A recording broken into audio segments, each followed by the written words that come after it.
औज़ुबिल्लाहिमिनश्शैतानिर्रजीम बिस्मिल्लाहिर्रहमानिर्रहीम। अस्सलाम वालेकुम बच्चों, कैसे हैं आप लोग? मैं उम्मीद करती हूँ कि आप सब लोग ठीक होंगे और खैरियत से होंगे।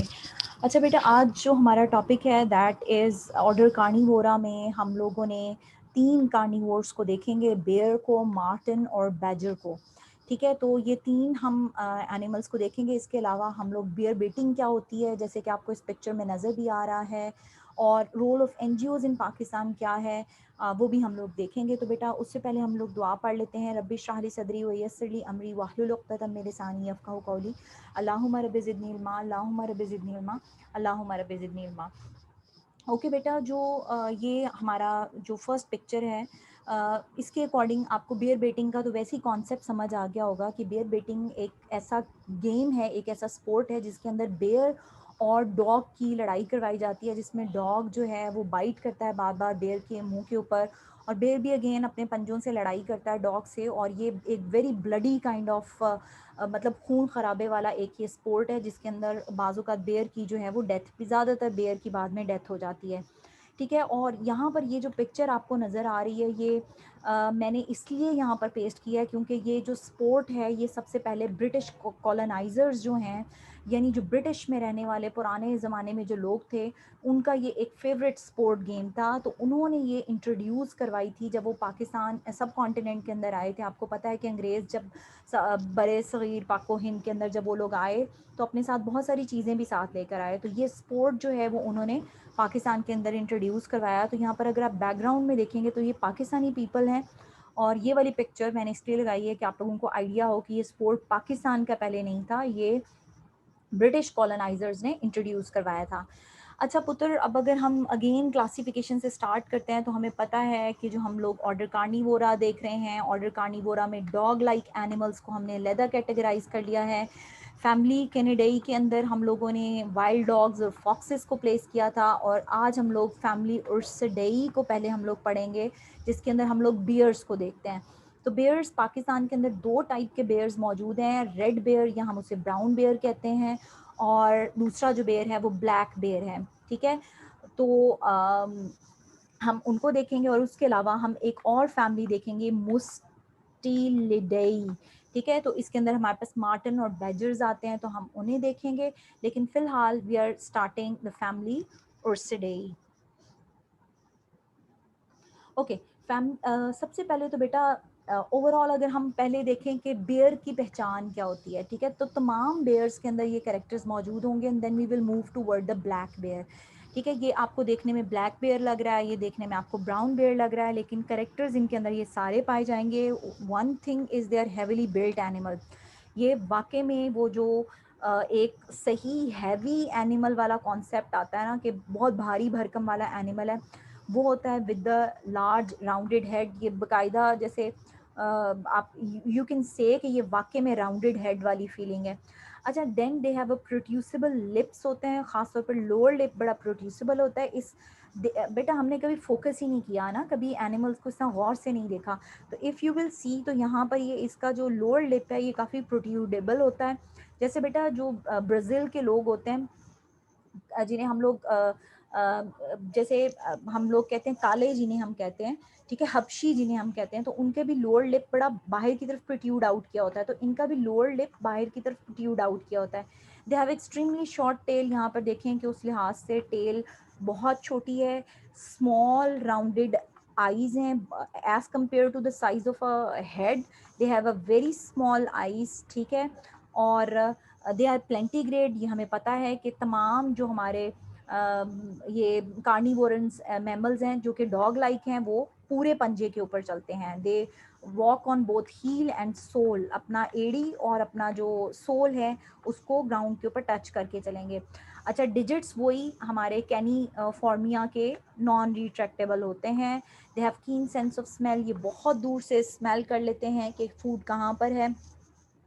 बेटा अल्लाह ताला ने इन्हें सेंस ऑफ स्मेल तो स्ट्रॉन्ग देनी ही है, अदरवाइज ये खाने को कैसे ढूंढेंगे जंगल के अंदर। दे आर ऑमनीवोर, ये गोश्त भी खा लेते हैं, और बेर बड़े पसंद करते हैं। बेटा हम लोगों ने अभी वाइल्ड लाइफ सेंचुरी एक विजिट की थी, जिसके अंदर मैंने देखा था, तो बेर बड़े शौक से गन्ने वो देते थे, वो कहते थे कि गन्ने इन्हें बड़े पसंद होते हैं खाना। ठीक है। तो गन्ने को छोटे पीसेस में काट कर वो इन्हें देते थे एज अ ट्रीट के तौर पर। जब बेयर इनकी जो वाइल्ड लाइफ वॉचर थे, जब बेयर इनकी बात मानता था, देन दे गिव बेयर गन्ना एज अ ट्रीट, ठीक है, sugar cane. Okay, then they are nocturnal, शाम के टाइम ये ज़्यादा एक्टिव होते हैं। बेयर जो हैं वो साल में एक दफ़ा ब्रीड करते हैं और सिर्फ इनके एक ब्रीड में 2 बच्चे होते हैं, 2 कब्ज़ होते हैं इन अ लिटर। लिटर का मतलब है कि एक नस्ल में, ठीक है। एक टाइम में जो बच्चे दे रहे हैं उसको हम लिटर कहेंगे और एक बच्चों को, इनको हम कब्ज़ कहते हैं, ठीक है। और 2 बच्चे होते हैं, इस वजह से इनकी पॉपुलेशन को बड़ा ख़तरा होता है क्योंकि एक साल के अंदर 2 सिर्फ बच्चे देगा और फिर बहुत अरसे तक उसकी पेरेंटल केयर भी करता रहता है। अच्छा जी, ये पाकिस्तान का जो पहला बेर हम लोग पढ़ने जा रहे हैं दैट इज़ अ रेड और अ ब्राउन बेयर। इसको हम लोग भूरा रीछ भी कहते हैं क्योंकि हमें ये रेड तो कहीं से भी नहीं लगता और ब्राउन भी नहीं लगता, तो हमें ये भूरा लगता है, तो हम इसे भूरा रीछ कहते हैं। इसका साइज़ जो काला रीछ है उससे थोड़ा ज़्यादा बड़ा होता है, इसलिए हम इसको लार्ज साइज़ कहते हैं एज़ कम्पेयर टू द रीच ऑफ काला रीच। अच्छा, यहाँ पर इसका बेटा ये हम्प बड़ा प्रोमिनेंट होता है, ठीक है। ये यहाँ से ये और यहाँ से ये हम्प, तो hump present on the shoulder. तो ये ख़ास तौर पर ये जो हम्प बेटा, जैसे कुहान जिसे कहते हैं, जैसे ऊँट की बॉडी पे आपको हम्प नज़र आता है, ठीक है। तो इस तरह इनकी बॉडी के ऊपर आपको हम्प जो है वो बड़ा प्रोमिनेंट इनके शोल्डर के ऊपर नज़र आएगा, ठीक है। इसके अलावा बेटा अगर हम इनके क्लॉज़ को देखें तो इनके जो सामने वाला क्लॉ होता है बेटा, ये ज़्यादा शार्प होता है और ये बड़ा होता है एज़ कम्पेयर टू पीछे वाले पंजे के, ठीक है। तो इसके अलावा बेटा अगर हम इसकी बॉडी की कलरेशन देखें तो देखने में तो हमें ब्राउन ही लग रहा है, लेकिन इसके जो शोल्डर्स और जो बैक के हेयर्स होते हैं ना, ये ऑफन टिप्ड विद वाइट होता है। टिप्ड विद वाइट का मतलब है कि वो अगेन पूरा रेड और ब्राउन कलर है और यहाँ आखिर में जाकर थोड़ा सा वाइट कलर आ जाता है, जिसकी वजह से इसकी ग्रिजल्ड अपीयरेंस आ जाती है, चिपकबरी अपीयरेंस आ जाती है। बेटा ब्राउन बेयर हमें पाकिस्तान के सिर्फ नदरन एरियाज़ के अंदर ही मिलेगा, नीचे वाले इलाके में ये मौजूद नहीं होगा। अगेन चित्राल, हुंजा, गिलगित, नागा पर्बत के अंदर मौजूद है। और 2 नेशनल पार्क्स जिनके अंदर ये बड़ा फेमसली मौजूद है, एक खुंजराब नेशनल पार्क है, आपको पता है चाइना पाकिस्तान के बॉर्डर में है, और ये मैंने रेड कर दिया है बेटा, द्यूसाई नेशनल पार्क है, ये द्यूसाई प्लेटू है वहाँ पे मौजूद है और ये स्कर्दू के अंदर मौजूद होता है। और जो बेटा बीबीसी कह रही हूँ कि ये हमारे पास एक बहुत अच्छी वाइल्ड डॉक्यूमेंट्री है द्यूसाई नेशनल पार्क के नाम से, और वहाँ पर स्पेशली उस द्यूसाई नेशनल पार्क को बिल्ड ही किसकी वजह से किया गया है, ब्राउन बेयर की कंजर्वेशन की वजह से। यानी कुछ एनिमल्स को, बाकी भी एनिमल्स डेफिनेटली वहाँ पे कंजर्व होंगे, इसीलिए मैंने रेड में शो कर दिया कि Deosai national park is very important क्योंकि वो बनाया ही ब्राउन बेयर की कंजर्वेशन के लिए गया है, ठीक है। अच्छा, अब ये इम्पॉर्टेंट एमसीक्यू भी है पुत्र, ब्राउन बेयर और द्यूसाई नेशनल पार्क वाला। अच्छा, ब्लैक बेयर की अगर हम आते हैं तो हम अगेन पाकिस्तान ने अब इसको ब्लैक बेयर नहीं कहना, काला रीच कहना है। ये मीडियम साइज़ है, मीडियम साइज़ इस वजह से लिखा है क्योंकि as compare to brown bear इसका साइज़ थोड़ा सा छोटा है। अच्छा, ओवरऑल तो इसका कलर सारे का सारा ब्लैक ही है, लेकिन इसकी अपर चिन, ये ऊपर वाली अपर लिप और ये चिन, ये इसकी वाइट इन कलर होती है और ये ख़ास किस्म का वी शेप मार्क होता है इसकी चेस्ट पर। ये इस तरीके से ये वी शेप मार्क है इसकी चेस्ट पे। ये ज़्यादातर नज़र नहीं आता, लेकिन जब ये रीच खड़ा होता है तो ये ज़्यादा अच्छे तरीके से नज़र आता है। इवन मैंने भी रीच का अपने बचपन में और थोड़ी जवानी में भी रीच का जो तमाशा दिखाने आते हैं लोग, तो वो देखा हुआ है, लेकिन मैंने फोकस नहीं किया था कि either there is a V shape mark on it और नॉट। अच्छा, जो ब्लैक बेयर होता है बेटा, ये हाइबरनेशन में चला जाता है।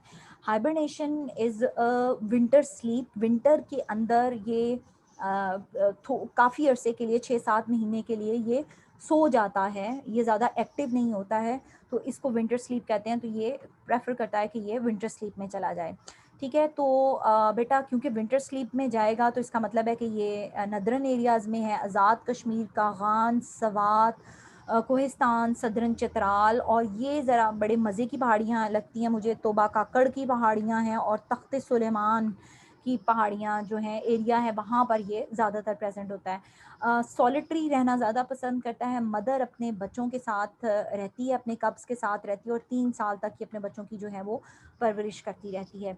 ठीक है। और ये बेयर बेटिंग की पिक्चर है हमारे पास, और ये पाकिस्तान के ही एरिया से है, और ये बलूचिस्तान का एरिया, आपको जो कपड़े हैं उनसे आपको बलोची फीलिंग आ रही है, तो बलूचिस्तान के एरिया के अंदर ये बेयर बेटिंग हो रही है। और उसके बाद देखें बेटा इस तरीके से बेयर के जो है वो आप देखें कि कितनी बुरी कंडीशन हो रही है। और ये देखें, ये वी शेप मार्क भी उसकी चेस्ट के ऊपर आपको नज़र आ रहा है। ये जो बेटा डॉग्स होते हैं, ये बाकायदा वो जंगली वाले जो डॉग्स होते हैं ना, वो वाले होते हैं। अब ये एनजीओ है पाकिस्तान के अंदर, इसको हम लोग बायो रिसोर्स रिसर्च सेंटर कहते हैं, बीआरसी का के नाम से इसको फेमस है। और ये इस्लामाबाद जाते हुए बेटा रास्ते में ये बायो रिसोर्स रिसर्च सेंटर आता है। ये bio resource research centre Pakistan के अंदर बेयर बेटिंग को एंड करने के लिए ये काम कर रही है। हिस्ट्री बेयर बेटिंग की मैंने आपको स्टार्टिंग में ही बता दिया कि ये ब्रिटिश कॉलोनाइजर्स ने इंट्रोड्यूस करवाई थी। तो उसके बाद जो लोकल लैंडलॉर्ड्स थे, जो वहाँ के जो लोकल जैसे महाराजा वगैरह थे, तो वो ब्रिटिश के लोगों के लिए ये बेयर बेटिंग ऑर्गेनाइज करते थे ताकि उन्हें एक्सेप्टेंस मिल सके। ठीक है, वो मतलब खुशामद करने के लिए, अंग्रेज़ों की खुशामद करने के लिए जो लोकल लैंडलॉर्ड्स थे उन्होंने ये गेम ऑर्गेनाइज करवाते थे, और फिर उन्हें ब्रिटिश गवर्नमेंट से सपोर्ट मिलती थी। लेटर ऑन पाकिस्तान के मुख्तलिफ सूबों ने इसकी लेजिस्लेशन की है, कानून बनाया है कि वो बेयर्स को प्रोटेक्ट करने के लिए। तो सिंध का ये है बेटा, NWFP का हमारे ये है, ठीक है। और पंजाब का आपको पता ही है कि कौन सा एक्ट है पंजाब का, ये पंजाब वाइल्ड लाइफ एक्ट है जो कि 1974 के है। उस एक्ट के अंदर बेयर्स को प्रोटेक्शन हासिल है। बेयर्स के बेटिंग और इलीगल उसको कैप्चर करना इज़ अ क्राइम, ठीक है, और उसके ऊपर काफ़ी सज़ाएं वगैरह भी हैं। बीआरसी अब 3 लेवल्स के ऊपर वर्क कर रही है बेयर बेटिंग को स्टॉप करने के लिए। एक तो सबसे पहले वो रेस करती है, अवेयरनेस को रेस कर रही है लोगों के अमंग लैंडलॉर्ड्स के अमंग के, आप लोगों ने बेयर्स का ख्याल रखना है, उसको इस तरीके से उसकी बेयर बेटिंग नहीं करनी है। इसके अलावा बेटा हम लोग अगेन जब भी किसी चीज़ को रोकना होता है या बहुत ज़्यादा करवाना होता है, तो हम लोग हमेशा अपने मौलवियों से हेल्प लेते हैं। तो रिलीजियस क्लर्क जो हैं उनसे हेल्प ली जाती है। जैसे बेटा पोलियो की मुहिम के लिए आप देखें कि बहुत सारे मौलवियों से उनका इंटरव्यू दिलवाया जाता है कि जी आप पोलियो के कतरे दिलवाएं, वो हमारे लिए बहुत अच्छे हैं। इसी तरह अब जब कोरोना की वबा है तो उसके अंदर भी हम जो है रिलीजियस क्लर्क्स से हेल्प आउट ले रहे हैं, हम उनकी हेल्प लेते हैं, उनकी बार बार इंटरव्यू चलाते हैं कि आप जी इस तरीके से करें, इस तरीके से ना करें। तो रिलीजियस क्लर्क्स की भी हेल्प ली जा रही है। इसके अलावा लोकल पीपल को भी इन्वॉल्व किया जाता है कि आप लोग इस तरह के इवेंट्स को और मतलब रिपोर्ट करें, to report if such event is being organised, कि अगर आपके एरिया के अंदर कहीं पर बेयर बेटिंग का तमाशा लगाया जा रहा है तो वहाँ पर आप उनको अवेयर करवाएं। तो बीआरसी की टीम है बेटा, ये यहाँ पर ये नोज़ रिंग को रिमूव करी है बेयर के, ये बेयर है और ये उन्होंने नोज़ रिंग को रिमूव किया है। बेटा एनिमल का सबसे सेंसिटिव एरिया उसका नोज़ होता है। तो अगर आपने बेयर बहुत अभी ये जैसे कि मैंने आपको बोला कि बड़ा जानदार हैवीली बिल्ट एनिमल होता है, तो इसको कंट्रोल करना बहुत मुश्किल है। लेकिन अगर इसकी नोज़ के अंदर रिंग डाल दी जाए तो इसको कंट्रोल करना बहुत आसान हो जाता है। तो ये जितने तमाशा दिखाने वाले लोग होते हैं आप देखेंगे कि उन्होंने बेयर बेटिंग करते हुए इनके नाक के अंदर रिंग डाली हुई है। तो ये जो बीआरसी है ये करती क्या है बेटा कि ये जितने भी बेयर बेटर्स होते हैं, ठीक है, जितने भी लोग तमाशा दिखाने वाले, ये जो जिप्सीज होते हैं जिनके पास ये बेयर्स होते हैं, उनको वहाँ से ये ख़रीद लेता है। यानी उनको एक तो कहते हैं कि आप हमें दें, बेचें, अदरवाइज़ हम आपको जेल में डालेंगे। और फिर क्या करते हैं कि ये बेयर्स को ले जाकर वहाँ पर ये इस्लामाबाद से पहले बलक्सर ये सेंचुरी आती है, बलक्सर बेयर सेंचुरी है। तो वहाँ पर ये एक ओपन एरिया है जहाँ पर बेयर्स होते हैं। इवन मेरे जैसा बंदा जिसने मैंने खुद भी इसको विज़िट किया हुआ है, और बाकी बहुत अच्छा ये लोग बेयर्स की जो है वो ख्याल रखते हैं।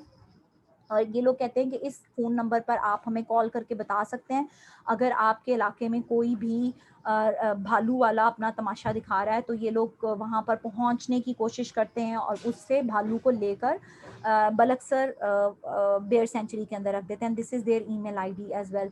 अच्छा बेटा जब मैं इस्लामाबाद की तरफ हम लोग जाते हैं ना, तो एक ख़ास एरिया आता है जहाँ पर आपको ना स्मेल आती है कि ये कोई एनिमल वाली स्मेल है, यानी कि कोई गंदी सी स्मेल आ रही है। तो वहाँ से मुझे फ़ौरन पता चल जाता है कि that we are in Balkasar bear sanctuary के एरिया के अंदर आ गए हैं, ठीक है। अच्छा, अब हम अपना स्टार्ट करते हैं the next family, that is family Mustelidae. तो मुस्टेलिडेई के अंदर मार्टन और बैजर्स आते हैं, और ऑटर हम नेक्स्ट लेक्चर में देखेंगे बेटा। तो पाकिस्तान के अंदर दो मार्टन्स मौजूद हैं बेटा, स्टोन मार्टन है और येलो थ्रॉटेंड मार्टन है, और ये इनके साइंटिफिक नेम है। खैर ये आप लोग याद नहीं करेंगे, लेकिन मैंने आप लोगों की आगे फ्यूचर के लिए आप लोगों की लिख दी हैं, ठीक है। अच्छा, मार्टन अब है कैसा? मार्टन जो है वो देखने में आपको बिल्ली की तरह लग रहा है, जैसे हमने सिविट्स पढ़े थे, ये मुझे देखने में सिविट की तरह लगता है, यहाँ देखने में मुझे मंगूस की तरह लगता है, कैट लाइक लगता है, but it is not the cat like animal, it is a dog like animal, और हम उसे कैनिफॉर्मिया के अंदर रख रहे हैं। इसकी अगेन थिक बुशी टेल है, लार्ज एंड पॉइंटेड ईयर हैं जो कि सेट अपार्ट हैं। सेट अपार्ट का मतलब है कि जो बिल्कुल साथ साथ नहीं हैं, ये दूर हैं, ठीक है। और ये इस तरीके से सेट अपार्ट काफ़ी डिफरेंस है। लेकिन बेटा मार्टन की अब आप लोगों ने पिक्चर, ये आप लोगों ने काफ़ी इसको देखना है बार बार, आपको मार्टन्स याद हो जाएंगे। आपने इसको कैट की फैमिली में प्लेस नहीं करना, इसको डॉग की फैमिली में प्लेस करना है। पाकिस्तान में इसको कॉमनली बिज्जू कहा जाता है, ठीक है। और मीर बिज्जू इसका ये स्टोन मार्टन का नाम है, मीर बिज्जू। और इसकी डेंस फर है बेटा। मार्टन्स को ओवरऑल दुनिया के अंदर इसकी फ़र की वजह से हंट किया जाता है। पुराने ज़माने में जो अंग्रेज़ों की ख़वातीन थी, वो ये जो बिज्जू है इसका वो अपने एज अ नेक में, जैसे अगर ये इनका मुंह है, गर्दन है, तो ये गर्दन में एज अ फ़र के तौर पर ये बिज्जू की मार्टिन की फ़र को प्लेस करती थी, और ये अमीर होने की निशानी कंसिडर किया जाता था, जिसकी वजह से पूरी दुनिया के अंदर मार्टन्स की पॉपुलेशन कम हुई है। पाकिस्तान में तो वैसे ही कम हो जानी थी। अच्छा, अब अगर हम स्टोन मार्टन की पहचान करें तो ये कैसा है बेटा? स्टोन मार्टन ये डार्क ब्राउन से कलर की इसकी प्लेज है, और ग्रेइश भी हम इसको कह देंगे। इसकी ख़ास पहचान बेटा इसका ये वाइट वाला मार्क है, ठीक है। ये रफली पैरेलल स्ट्रीक्स हैं, ये देखें, ये दो पैरेलल स्ट्रीक्स जा रही हैं जो कि इसकी चिन से शुरू होकर इसकी चेस्ट तक, ये नीचे टांगों से ऊपर तक इसकी ये जाती हैं। इस वजह से हम इसको वाइट चेस्टेड मार्टन भी बोलते हैं, कि यानी वाइट चेस्ट वाला ये मार्टन भी कहा जाता है, ठीक है। राइनेनियम जो है इसका ये नाक और नाक के इर्द गिर्द वाला एरिया ये नेकेड होता है और पिंकिश ब्राउन इन कलर होता है। तो यहाँ पर देखेंगे तो आपको ब्राउन ज़्यादा लग रहा है, लेकिन अगर आप ओरिजिनल में आपको मार्टन नज़र आएंगे तो आपको पिंक वाले फीलिंग आती है। बेटा ये हमने डॉग की फैमिली में इसलिए डाल दिए हैं कि ये देखें आप इसको, इसके जो क्लॉज हैं वो नॉन रिट्रैक्टेबल हैं, कि ये अंदर की तरफ नहीं जाते, यूं यूं बाहर ही नज़र आते हैं। हमें ये बलूचिस्तान और नदरन एरियाज़ के अंदर जो है वो ज़्यादातर मार्टन मिलता है, कभी पंजाब या आपको सिंध के अंदर ये नज़र नहीं आएगा। दूसरा मार्टन बेटा जो है, मार्टन के लिए हमने बिज्जू का लफ्ज़ लाजमी इस्तेमाल करना है बेटा। जैसे हम लोग उसको पीछे वाले को मीर बिज्जू कह रहे थे, स्टोन मार्टन को, ये येलो वाला, येलो कलर को हम उर्दू में जर्द रंग जैसे कह देते हैं। तो ये येलो थ्रॉटेड मार्जिन, इसका थ्रॉट का एरिया और ये जो बैक का एरिया है ये पीला सा होता है, और बाकी सारा ये काला होगा। इस वजह से हम इसे येलो थ्रॉटेड मार्जिन मार्टिन बोलते हैं, जर्द बिज्जू, ठीक है। तो ओवरऑल इसका जो कलर है वो सिल्वरी कहते हैं, लेकिन सिल्वरी से ज़्यादा मुझे ब्लैक वाली फीलिंग ज़्यादा आती है। लेकिन इसकी चेस्ट, दिस इज चेस्ट, इसका थ्रॉट गला, और इसका ये लोअर ये जो बैक का एरिया है ये इसका येलोइश कलर का होता है, ठीक है। राइनेरियम जो है इसका ये नेकेड ब्लैक होता है, ये पिंक वाली फीलिंग नहीं आती, जैसे अभी हमने मीर बिज्जू में कहा है कि वो पिंक होगा, तो इसका ब्लैक होगा। दे आर फ्रूगीवोरस, फ्रूट्स खाना बहुत ज़्यादा पसंद करते हैं और इंसेक्ट्स बड़े शौक से खाते हैं।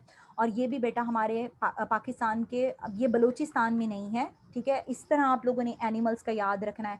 दो बिज्जू पढ़ाए हैं, तो एक बिज्जू बलूचिस्तान में भी होगा और नदरन एरियाज़ में भी होगा। ये नदरन एरियाज़ में है लेकिन ये बलूचिस्तान में नहीं है, ठीक है। फाउंड इन चित्राल लिखना था बेटा, स्पेलिंग थोड़ी सी गलत हो गई है, चित्तल हो गया spelling. Azad Kashmir and Margalla hills में होगी, और इसको भी हंट किया जाता है इसकी ब्यूटीफुल फ़र की वजह से।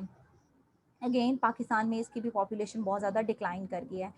द लास्ट हमारा एनिमल है फैमिली मुस्टेलिडेई में ही आता है, बैजर होता है बेटा, डी साइलेंट है। और मैं बहुत अरसे तक इसको बज्जर पढ़ती रही, but my son Ahmed told me मामा इट्स बैजर, इट्स नॉट बज्जर, क्योंकि उसने किसी इंग्लिश के कार्टून में इसको बैजर सुना था। So this is badger. Pakistan के अंदर जो बैजर है that is commonly called as honey badger, क्योंकि बैजर को हनी खाना बड़ा पसंद होता है, और हनी के साथ साथ हनी के जो लार्वाज हैं वो बड़े शौक से खाता है। नाउ यू कैन सी के दिस इज़ हनी बैजर। हम लोगों ने इसको, मैंने तो एक दो दफ़ा देखा हुआ है, लेकिन मैंने इसको ज़ू के अंदर ही देखा है, नॉर्मली किसी जंगल या किसी एरिया के अंदर नहीं देखा है। यू कैन सी ओवरऑल, आप इसको पहचानना आपके लिए बहुत आसान है। सर से लेकर दो कंट्रास्टिंग पैटर्न है, ऊपर सारा वाइट है, ठीक है, नीचे सारा यूँ क्या है, ब्लैक है। और यहाँ पर इसके जो ये सामने वाले पंजे होते हैं बेटा, ये ज़रा से बड़े होते हैं। Again non dog like animal है, कैनिफॉर्मिया है, तो ये नॉन रिट्रैक्टेबल क्लॉज हो गए। आगे वाले पंजे बड़े होते हैं क्योंकि इसने पूरे शिकार करना होता है, और पीछे वाला सिर्फ चढ़ने के लिए इस्तेमाल करना है, तो वो वाले क्लॉज जो हैं वो क्या हैं, छोटे हैं। ठीक है, यही बातें मैंने लिखी हैं कि टू कंट्रास्टिंग कलर्स हैं इसके, ऊपर टोटल वाइट, नीचे टोटल ब्लैक। ठीक है, top of the head, half top of the head, यानी पूरा हेड नहीं, आधा हेड ब्लैक है और आधा हेड क्या है, वाइट है। Top half of the head, neck और बैक जो है वो सिल्वरी ग्रे कलर की होगी, लेकिन बाकी सारी चीज़ें जो हैं वो इसकी क्या हैं, ब्लैक इन कलर की होंगी। आप देखें बेटा, इसकी आपको पिन्ना कहीं पे भी कान नहीं नज़र आ रहे, सो ईयर पिन्नाज आर मच रिड्यूस, बहुत छोटे हो गए हैं। फ्रंट लिम्स के क्लॉज बहुत ज़्यादा बड़े हो गए हैं और आर्म्ड हैं। ठीक है, दे आर वरोशियस ओमनी, वरोशियस का मतलब होता है बेटा नदीदा होके खाने वाला। आप खाना शुरू करें, खाते जाएं खाते जाएं खाते जाएं, तो जैसे लड़के होते हैं, एक रोटी से उनका पेट नहीं भरता, 6-7 खा जाते हैं एक साथ ही। So they are voracious feeder, omnivore होंगे। ठीक है, इनको बहुत ज़्यादा शौक से ये फॉन्डनेस का मतलब है बहुत शौक से फीड करते हैं हनी के ऊपर, और हनी बी के लार्वीज़ के ऊपर फीड करते हैं। इसके अलावा सिर्फ ये नहीं है कि हनी के ऊपर ही खाएंगे तो हम इसे हनी बैजर कह रहे हैं, ये इंसेक्ट्स को, amphibians, animals, reptiles, birds, berries, blah blah blah, ये बहुत सारी चीज़ें और भी ये खाते हैं। ठीक है, हनी बैजर को जो है वो ये इनके जो एनस के पास है, ये देखेंगे यहाँ पे बैठ के अपनी एनल एरिया को यहाँ पे रब कर रहा है, तो एनल एरिया के पास एनल ग्लैंड्स होते हैं जो कि बहुत प्रोफ्यूज और अनप्लेजेंट सी सिक्रीशन प्रोड्यूस करते हैं, और ये अपनी टेरिटरी को मार्क करने के लिए यूज़ करते हैं। अच्छा, बहुत सारे students, even me when I was not the student of zoology, मैं बैजर को स्कंक के साथ मिक्स कर जाती थी, तो we you are not going to confuse with badger with a skunk. तो स्कंक की ये जो टेल होती है ये बड़ी इस तरीके से आप कह लें कि फूली फूली सी, ये मेन की तरह वाली फीलिंग आती है। ये खैर एक ख़ास किस्म का स्कंक है, ये स्ट्राइप्ड स्कंक कहलाता है, लेकिन skunk is more famous for spraying. ये स्कंक क्या करता है बेटा, ये अपनी दुम को यूँ ऊपर उठा लेता है और इतनी ज़ोर से स्प्रे करता है कि वो स्प्रे किलोमीटर्स, 1-2 किलोमीटर नहीं, ढेर सारे किलोमीटर्स तक आपको इसकी स्मेल सुनाई देती है, और वहाँ पर लोग अपनी इवन आंखें नहीं खोल सकते, इतनी ज़्यादा एक जहरीली सी जो स्मेल होती है वो होती है। और काफ़ी दिनों तक उसे, जिस एरिया के अंदर स्कंक एक दफ़ा स्प्रे कर जाए, वो 4-5 दिनों तक वहाँ पर बंदे के लिए सांस लेना जो है वो मुश्किल हो जाता है। ठीक है, तो you are not going to confuse skunk with the badger. Badger को आप दोबारा से देख लें, badger is different from the skunk. ठीक है, ये देखें, बैजर की टेल उस तरीके से नहीं है जिस तरीके से स्कंक की है, और स्कंक इस फेस भी बहुत सारा डिफरेंट है फ्रॉम द स्कंक बैजर से। ठीक है बेटा, okay, this is end from my side. अल्लाह हाफिज़। For any question you can inbox. अल्लाह हाफिज़।